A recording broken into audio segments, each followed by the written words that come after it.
So, welcome to Northern Powerhouses, our business success stories series of interviews, where we discuss with local business leaders their backgrounds, their successes, their challenges, and what's really driving them forwards. And this afternoon, I'm delighted to have with us Dean Whitby, who's founder at Tenacious AI Marketing Global. So, Dean, firstly, thank you for spending some time with us. And if you'd like to introduce yourself, your business, what you do, how you help people, that would be wonderful. Well, thank you for having me. My name is Dean Whitby. So, Tenacious AI Marketing Global. So, we help businesses to be known to AI to make them the obvious choice to be recommended by AI. So, it's a modern SEO, if you like, Yeah, that goes a bit further. What works for SEO doesn't necessarily do the same job for generative engine optimization, GEO. yeah, And so we've just been studying that for the last 18 months. So we like to think we know more about that than most people globally. And so we create or engineer for someone's business to be the answer within AI. Um, and we do that through a number of different ways. So we do. It does involve things like, well, first of all, it involves being the answer. So if there are no answers, AI is just it's like a mirror. So people go and they ask questions to it.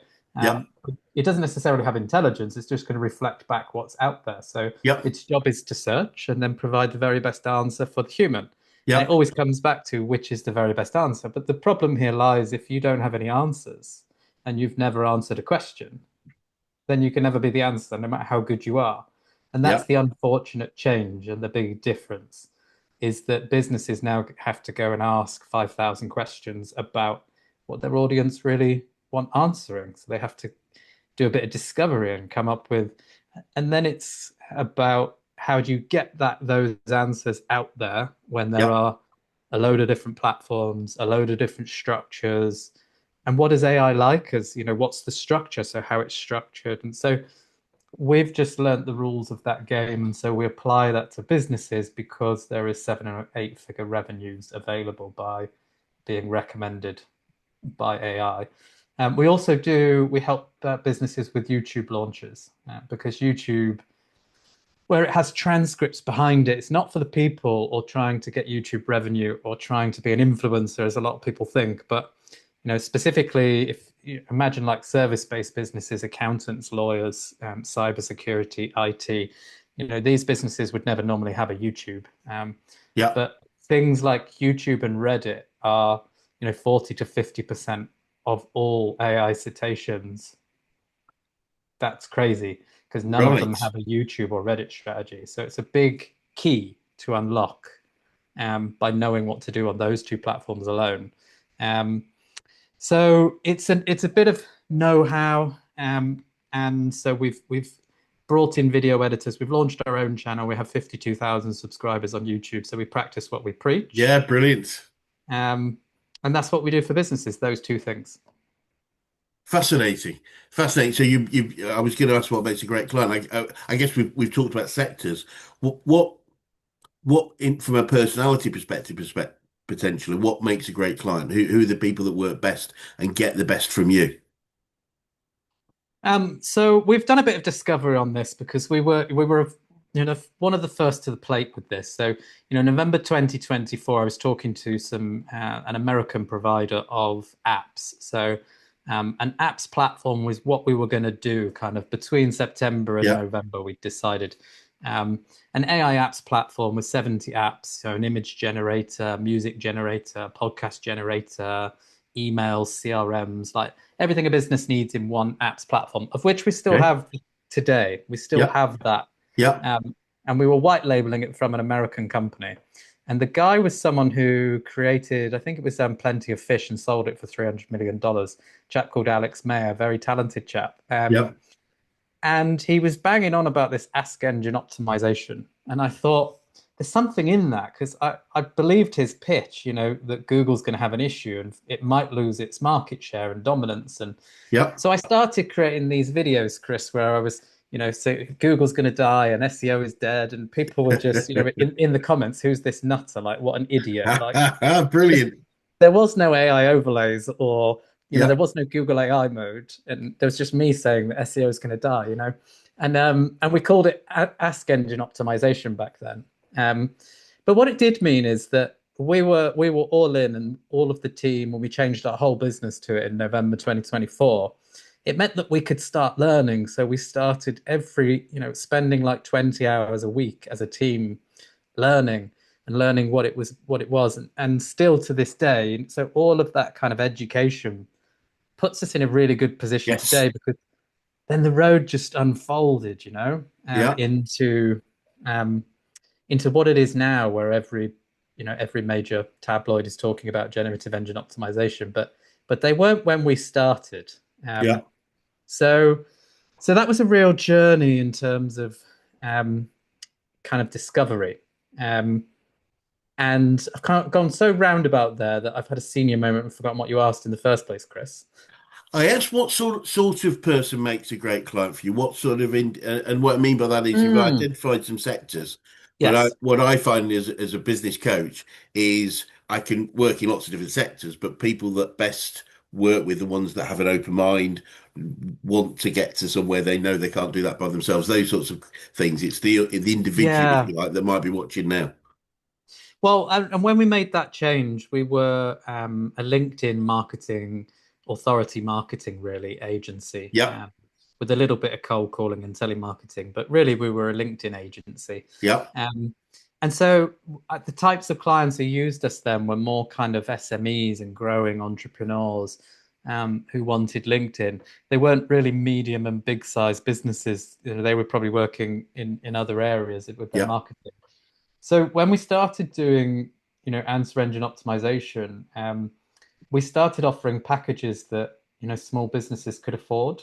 Yep. And it meant that we were sort of trying to solve a little bit of the problem, but with only a little bit of the results. And what Yes. we realized that we were in the wrong pond, that Yep. the problem was bigger the bigger the business. Like when they're going Yes. to lose 10 million, they suddenly want to spend money. Yes.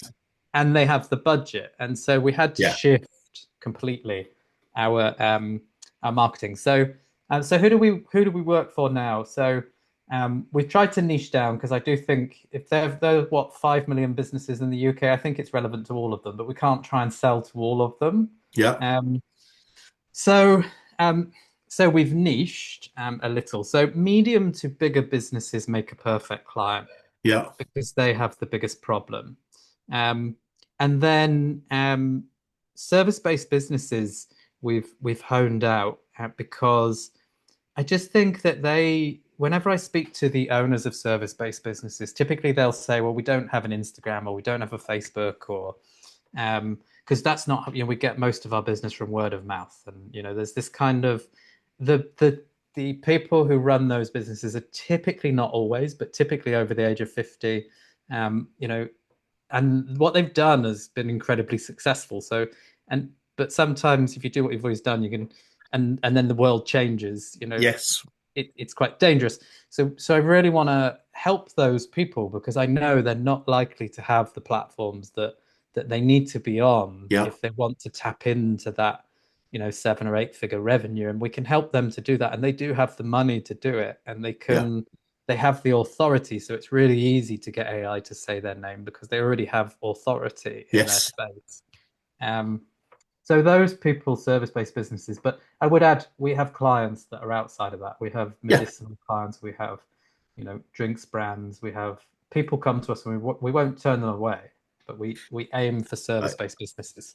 yeah. I think it's that point is being clear on your target market and your niche. Will you take ancillary, people outside of that? Of course, if they're coming to you, Mm, it's about attracting the right people, isn't it? And I get that. It's a fascinating topic, and so yeah, so relevant right now. Um, mm. and so looking, obviously, you've had different iterations of your business and how you help people. But looking back over that period, what are some of the biggest issues and challenges you've had to overcome so far? So I think the biggest issues and challenges would be around how we grow our teams internally Yep. to deal with demand now, because demand's not necessarily the problem, it's supply. Yeah. of that. So I think that's the challenge that has been, how do you find the right people? How do you grow on that side of things? Um, and I think in the early, in the early days of that 18-month journey since November 2024, it was trying to sell the problem, like we trying to get people to Yeah. see the problem. Yeah. Now people see the problem, but the fix is not necessarily the cheapest marketing solution around. So they've really got to believe in investment, and then it does work like investment. You it's compounding interest over Yeah. time. Um, so it's the challenge. I think was the shift from trying to sell to people who don't see the problem. Yeah. And trying to supply and get the right people who can supply and are good at that, and trying to balance those two. Um, Now we only work with people who already see the problem, Yeah. and it's just whether they want to put some money behind their investment, whether they're a risk taker and they want to be a first mover or not. Yeah, yeah, and that makes perfect sense. I was thinking when you were talking there, it's a bit like when I started in business coaching quite a long time ago. Was one thing we've always said to our colleagues and our prospective clients, nobody actually wants a business coach. What they want is more clients, more revenue, more profit, more time back, all the things that a better business gives them. And we may be the mechanism, but we won't necessarily. I think we went at the start, we were trying to sell coaching as being different to other things, and it is, but it's not the process they want, it's the outcome. Yeah. And I guess I mean, I guess thinking the similarity is what you're offering people is what they may have had historically through LinkedIn or through SEO or through other things that won't work as effectively as what you're doing now will do moving forward.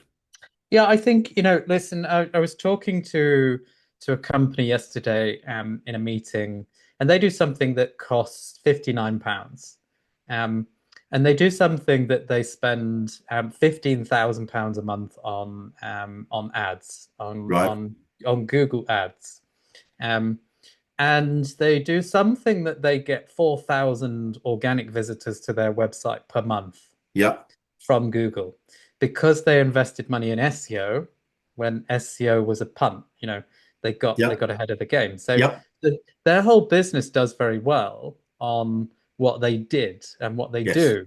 But Google, ads is going up and it's becoming a lot more expensive. Yeah. And so that 12 grand is going to become 15 grand. The spend is going up. Yeah. Um, but what we worked out was, doing some calculated maths, was that in order to get the 4,000 web traffic on the assumption that I'm probably going to lose the audience by doing a load of maths. I don't even like maths. I'm not a numbers guy, but 5% is if you get 1,000 impressions, 5% of those will end up on your website. Yeah. Okay. Is the Yeah. is the law. So that Yeah. means 960,000 people had to search for what they did each month to Right. get the amount of people Yeah. that they had on their website. 960,000 people searching. So then when you go and search, how many, if 960,000 search on Google, what's the statistics and is there any research? So I was able to find an article from the States that says that 60% of people now admit to have, using AI for search. And whenever I speak to people, they always say, no, I don't use Google anymore. I open up my chat GPT, which is quite interesting because it's more often than not the people that I speak to are using ChatGPT to search or another LLM. Yeah. Um, so what we worked out was that, in that case, that there were 48,000 searches a month in AI for this business to try and tackle at Yeah. £59 a time for being the answer. It equates to a potential £2.7 million in revenue on the table. And so the question then is, if you don't want to spend 12 and a half grand on ads, then you spend a year investing in what we do. Um, and it just means then you're like a magnet. It comes inbound because the Yeah. searches are there. And the other thing I always say to people is, if we genuinely believe that we're in business to help people, not to make money, and it's okay if you are just genuinely in business to make money. That's okay. That's cool. Yeah. But No. Okay. sometimes we want to make money. Yep. Um, But if you genuinely think that also you are there to help people, then it's a really great way to do marketing because it becomes an FAQ strategy. In order to be the answer, you have to put the answers to the questions that real people really want to find. Yes. And so if you genuinely want to help people, it's a really good way of doing marketing because if they don't see you, you can't help them and they still have the problem. Yeah. So just becoming visible and being the answer, you're doing good. You're not taking people's money, you're actually giving them value. That's interesting. We've done as an organisation and me personally, we've done a fair bit of work with Marcus Sheridan, who you may be familiar with, and Mm. he wrote a book called They Ask, We Answer, and this is pre LLM's AI. It was the point being is let's be the people that answer the questions that people are really asking, like what's the Yeah. problem with the product?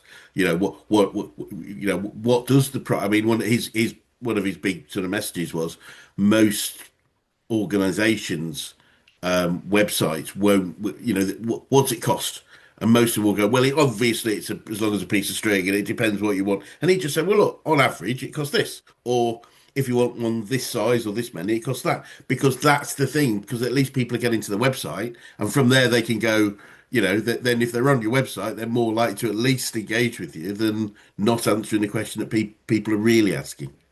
Mm. And it's funny because you asked me to think of a book, and the book that I wrote down here is They Ask You Answer, Oh, written by forgive Marcus me. Sheridan. Forgive And me. so, so you've answered your I've own stolen question your that you're going thunder to ask there. me. But But no, but it's interesting because I didn't know about that book when we started this journey, yeah, and I found out that about that book about 3 months ago because one person mentioned to it. A client of mine said, I found this book, I love it. And then so I read the book and I was like, well, I love it too. That's great. And then since then, I think it's that kind of look around the room, red things, brown things. I've had about 12 people recommend this book to me, yes, which is crazy. I think the only difference in today's world is that in 12 months' time, people may never visit your website. And yeah, we're helping service-based businesses, by the way, but for we also have some B2C businesses, as I say, medicinal drinks brands, fashion brands, that kind of thing. When you're in that space, the journey in 12 months, well, actually, the journey is kind of going that way now. It's not coming. But people buying within the AI agent um, and never visiting your website. And so the comparison, interesting. the old, well, yeah, the comparison of the products. So first of all, they say, I want something, I've got dry, black eyes under Yeah, my, so I want something that's going to solve that. Can you give me an idea of some products? And typically it's going to give you 5 to 10 products. But now they have deals with like Stripe and Klarna, etc. yeah, So they can just buy within there, which the problem then is for that space is the revenue lost by not being in there, yeah, which is crazy. And it's still true with service-based businesses because they most of the people who run those and remember like me, the old school tender process, you just had to get in the three and then you had a really good chance of winning the tender. Um, but you want to be in control of what you say in that tender process, to put the very best position of view as yes, to why you should be the answer. Um, and when somebody's looking now for a business to work with, they find the solution sometimes. But even if they already know 4 or 5 people, what they do is they put the 4 or 5 people into AI, and then they say, now compare these people. So who's best for this industry, this specific, and they do the tender process in the LLM, not the right, website. yes, yeah, yeah, that makes sense. So the revenue is so it's not even just about discovery. Yeah, It's actually what does it say about you when it's comparing you to 3 or 4 others, and yeah. are you in control of that? Because before you would be, now you're not. Yeah. Really interesting. I mean, I was thinking when you were talking earlier, but another book recommendation. The title, the book is great. The title does say it all and is very relevant to what you said earlier about what you do, which is by a guy called Marshall Goldsmith, who's known to be the top executive coach in the world. So he coaches, he's Mm. coached presidents of Ford, foremost company, Pfizer's He Pharmaceuticals. knows more than me then. He is amazing. I've trained with him 3 times. He's an amazing guy. He wrote a Wow. book. He wrote a book called "What Got You Here Won't Get You There," and I think it's so relevant to where you are. Is what's got you here with whether it's SEO, whatever it would be, isn't going to get you there next because the world is changing so quickly, Mm. as you've already described. So, yeah, fascinating. And this, what you say, so you say it almost website in some cases may never get visited by the person buying the product or service because the AI process with whatever people are using can actually do that for you. So these are the one of these top five I'm recommending. This is the best one for you. Would you like me to buy it for you? Yeah. I think a lot of people should be really rethinking their marketing strategies right now. Um, fascinating. Fascinating. So I'm interested to know where you're going as an organization then. So what's the future holding for you?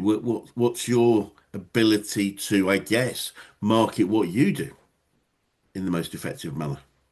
So I believe this for all businesses that we're moving into a space where, where we have transitioned and that businesses need to be a media house first, and then they just happen to sell stuff.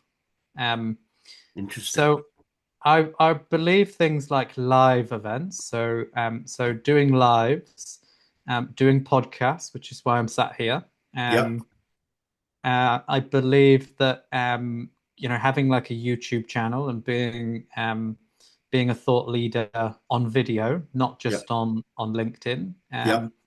I think we've moved into there is 3 times as much content on the internet today than there was a year ago, and there'll be 10 times more in a year because of all of the ease, the low cost AI tools that allow you to create content.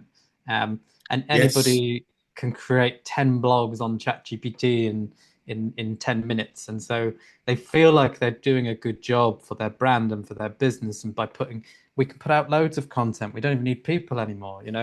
Um, the problem with that is that you have a sea of AI content and it all sounds the same. Yep. So if we're fast forwarding into a world where Gartner says that 50% of search will be in AI engines and 50% will be on social media. So when we say social media, at the moment it's TikTok, Instagram, Facebook, Reddit, YouTube, um, Quora, Snapchat. These kind of channels hold um, most of the search, not just Google now. So Yep.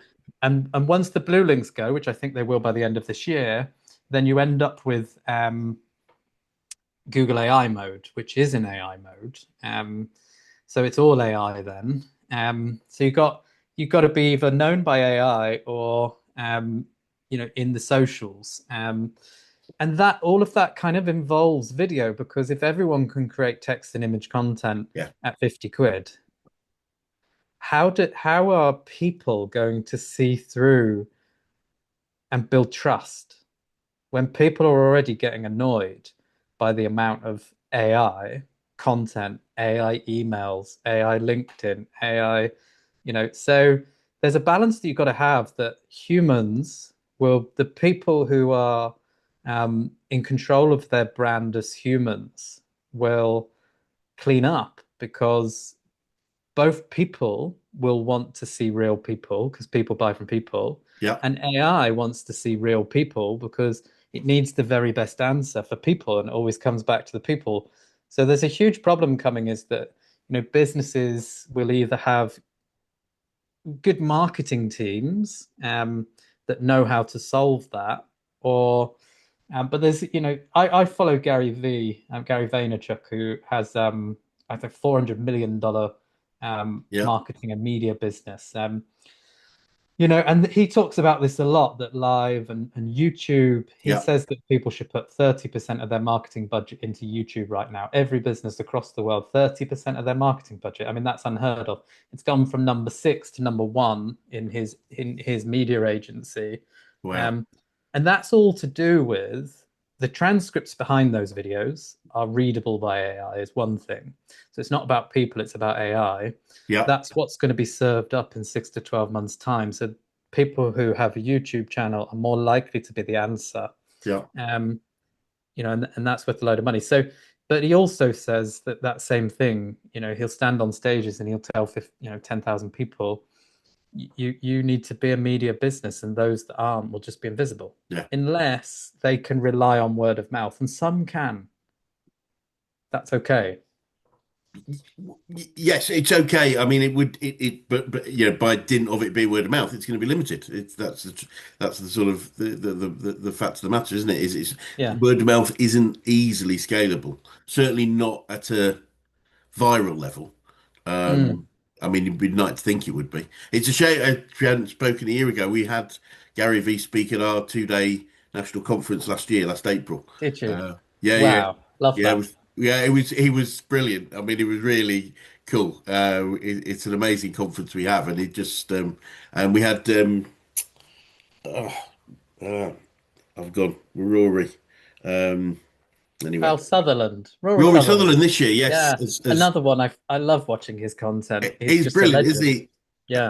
And as you say, creating that brand. I mean, his brand is so strong, like Gary V's too. It's as a person that, as you say, AI can pick up the information from, but they're very much human beings that aren't replicatable, if that's the And right I word. think he would be someone who would echo everything that I've just said before on here. Yeah, Even the likes of like Neil Patel, well known for SEO, for example. yeah, And I never thought, going back to November 2024, I didn't think I'd ever hear him coming out and saying about generative engine optimization. But if you go watch his content now, most of it is about that you need to shift the way that you do content to AI, and it's yes, all about.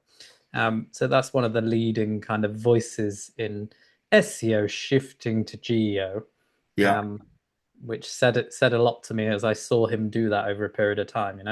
yeah. Brilliant, brilliant, fascinating. I'm taking it back a little bit back to business in general. Yeah. What are your biggest learnings about growing a successful business? In general, because this is my fifth business. Cool. So You've got a in lot of learning. general, yeah, a bit of learning going back over a period of time. So, I think I had a couple of smaller businesses that to start with in publications and magazines, but then I set up a marketing business in 2011, which I grew to nearly £500,000 a year turnover. Um, and we were going great guns actually, but we had a huge contract with one of the biggest companies in the world in the financial services sector, and they were paying us a couple of £100,000 a year to do marketing um, and they had sales teams. It's just that we did what we did better, and it was Yeah, predominantly around telemarketing, which was a huge thing back then. Maybe not so much now, 15 years later, as well, certainly not as popular. And yes, but that actually was my downfall and my undoing is that we did so well that we managed to attract that client, um, and that in the end they this big contract we had for 18 months, and they tried to take a couple of four of my staff from underneath me to right, try and recruit them directly, and so it kind of soured the relationship, but those people then didn't want to work for me because they couldn't take the dream job offer of that they wanted with this big right. company. And so this 18-month contract kind of fizzled out. But the problem was that, they were 40% of the business. Yeah, And so when they walked away and my best people walked away, yeah, then it left me in a position where we couldn't find clients quick enough and the business went under within six yeah. months. So that was a huge lesson, the biggest one I would have learned, which now I think it's a great lesson to learn. I would never let any client be 50% or 40% of my business Yes. now. But it was great at the time, It, seemed good. it's an interesting one. I mean, one thing, yeah, I mean, I always recommend no more than sort of 20 to 25% for any individual client. But the point being Mm, is, but the way to do that is to grow the other ones rather than just, but you wouldn't have got to where you were without having that client, or probably, if that makes sense. It's yeah. you grew that fast because you won a great client, and it's just one of those periods where it's almost Well, accepting there's a risk for that period until you can grow the rest of the client base around so that the client doesn't become as dominant. Well, I think as well, it comes a lot to experience, and I'm a firm believer that there's timing. There's almost like some kind of divine timing in life, and I think that was a lesson that I needed to learn. But I learned a lot of lessons in that kind of 3 year period and journey where about leadership and management, about growth of a business, about what to do and what not to do, how it can all go wrong, and so I think the lessons learned in that. And then after that, I set up or helped someone else who, had the money but didn't know how to grow a brand to set up another multiple six-figure business in the nursing sector. Um, and then again, more lessons. I exited that because, the major shareholder then wanted to cut costs. And when you're in the healthcare sector and you're helping people and Mm. it's care, you know, Yeah, I didn't really want to do that. It didn't sit with me. I get that. built a brand where it was the most expensive nursing agency in the area. It was all around having the best quality people, and I was being asked to employ people for pittance Yeah, and treat them poorly and do so. I left that and left all of my shares in that business, which was worth a fair amount of money, um, and took my experience, and then kind of fell into a head of sales role in London um, for 4 years, coaxed into it, good money to everyone else, successful career, job, but yes, to me, out of balance, out of kilter, not what I'm about. Um, and then ended up doing this kind of 24-hour or 360 journey back into another marketing agency. But what I really believe is before that business was built by accident.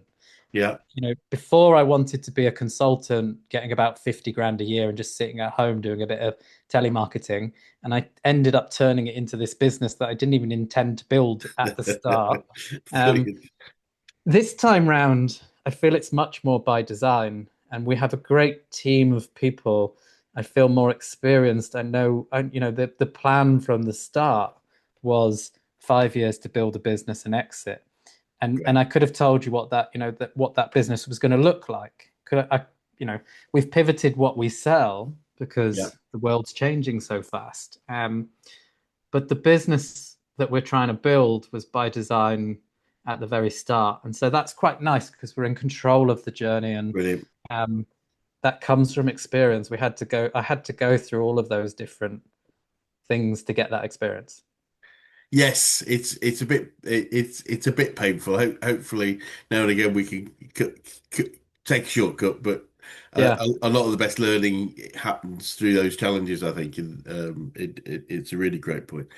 And yeah. Dean, I think we talked a little bit about business coaching earlier, but I'm keen to know who the best coaches you've worked with, whether that's business, sport, life in general. Who's had the biggest influence on you?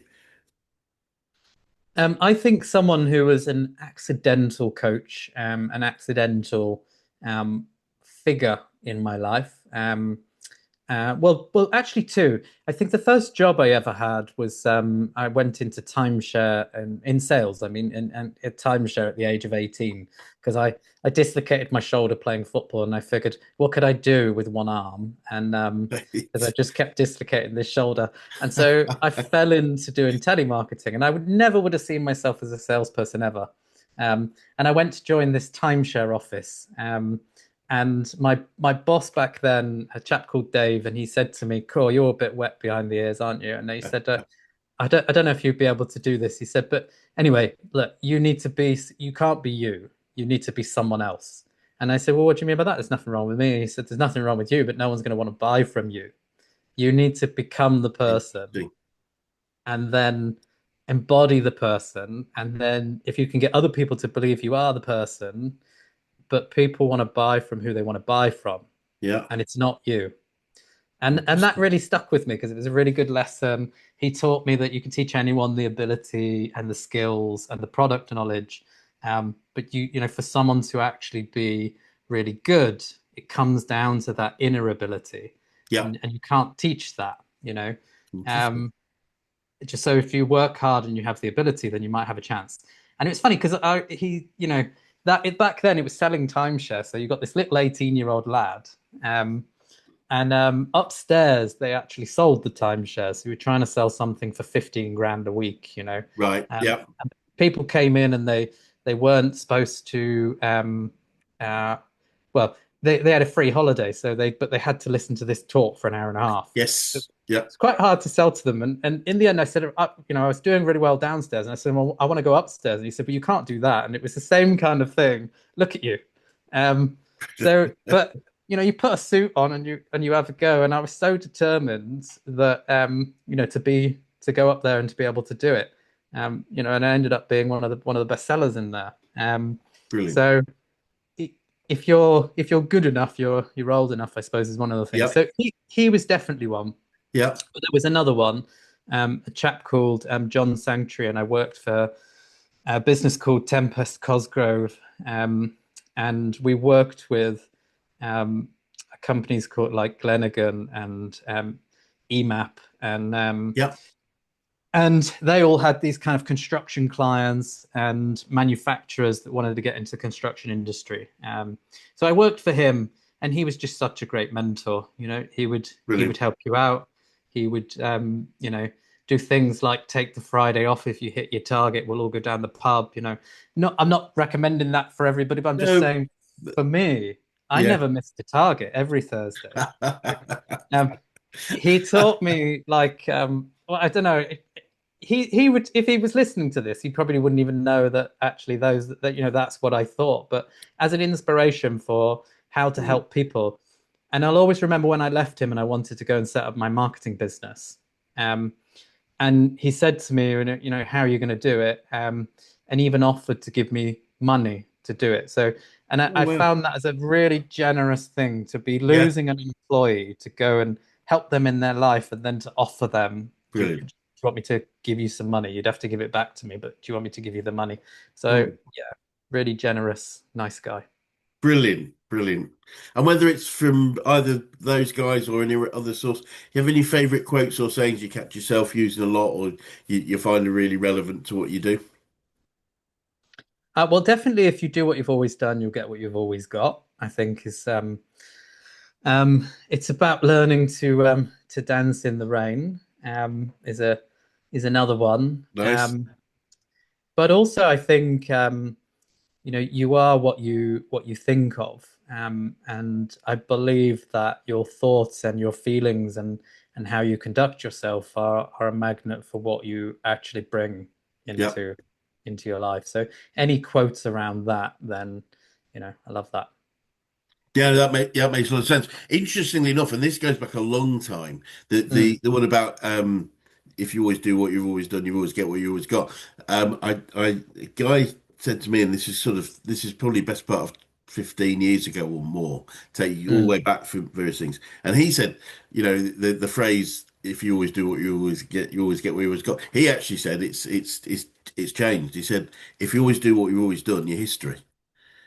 Yeah, And and that's what's about to come. yeah, well, yeah, absolutely, but and it was happening then for different reasons. So quoting people like Woolworths used to always do what they'd always done.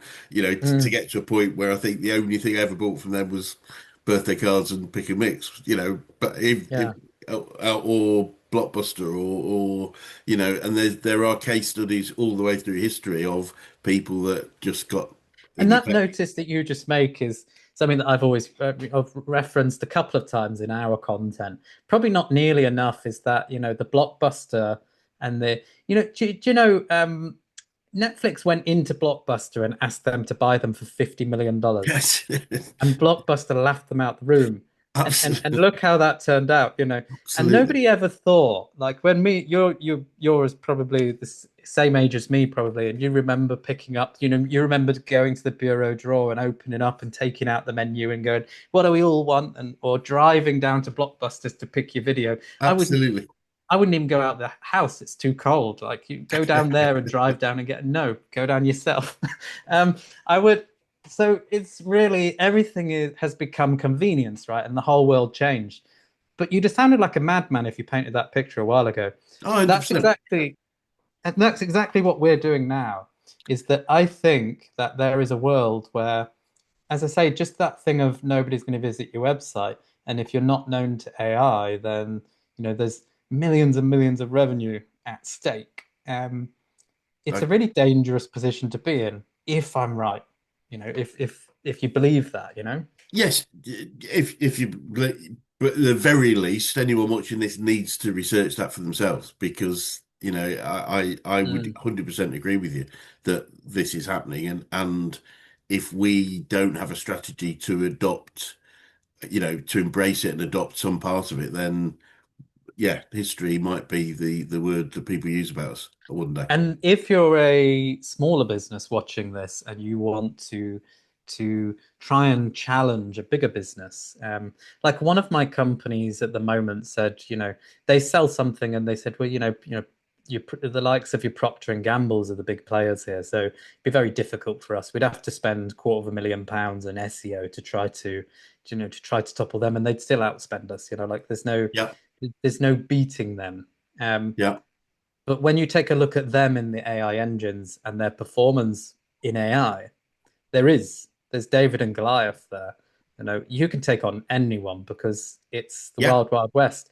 Nobody's doing it. Nobody knows how to get, apart from us, of course. But not many Absolutely. people know. Absolutely, absolutely, and yeah, and it's an opportunity. It really is an opportunity for those that want to embrace it. Yeah.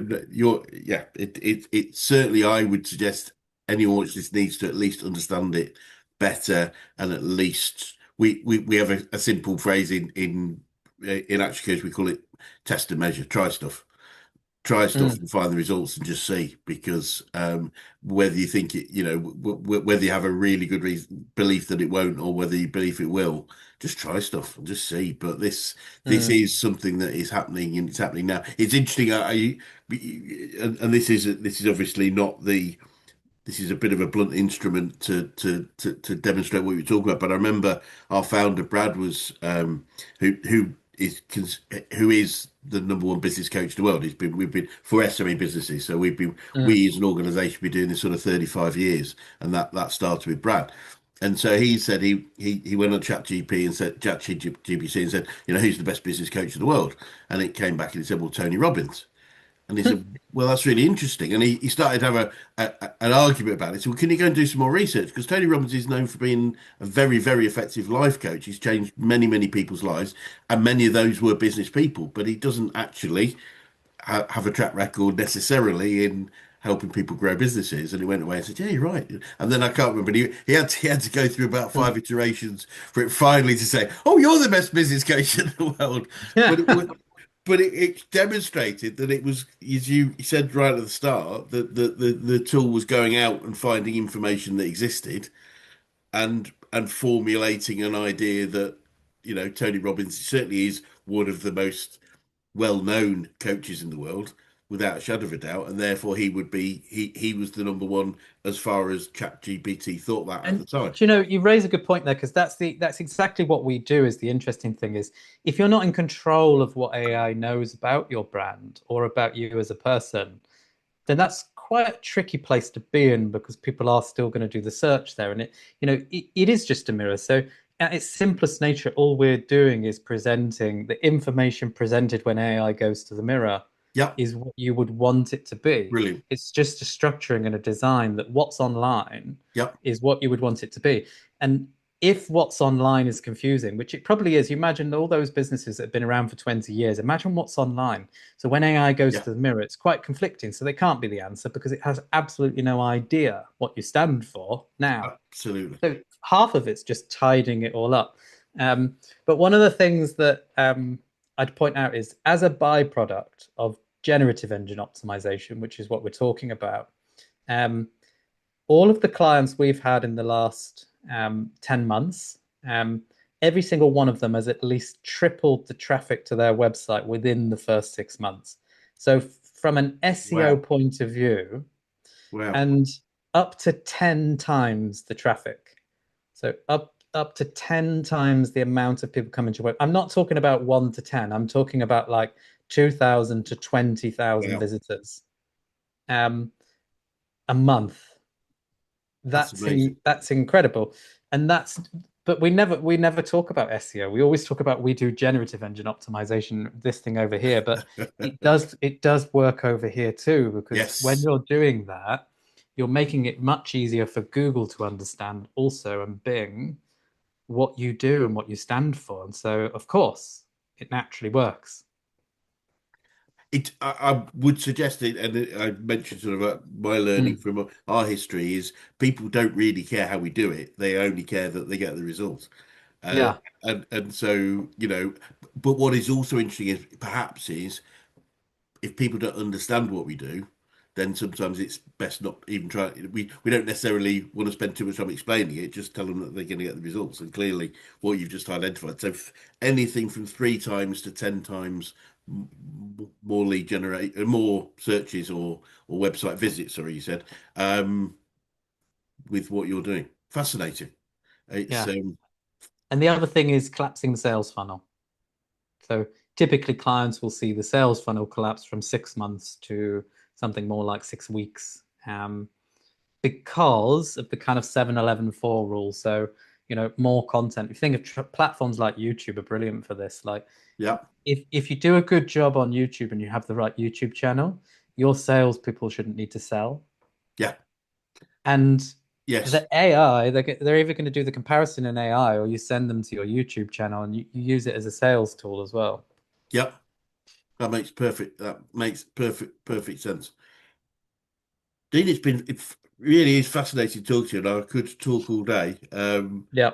But we've been talking for quite a long time now, and I really appreciate you explaining so clearly and concisely what you do, how you do it, and why anyone watching needs to get engaged with what you're doing, or at least do their own research. Because, as you rightly said, this for many people will be that if you always do what you always did, your history moment Mm.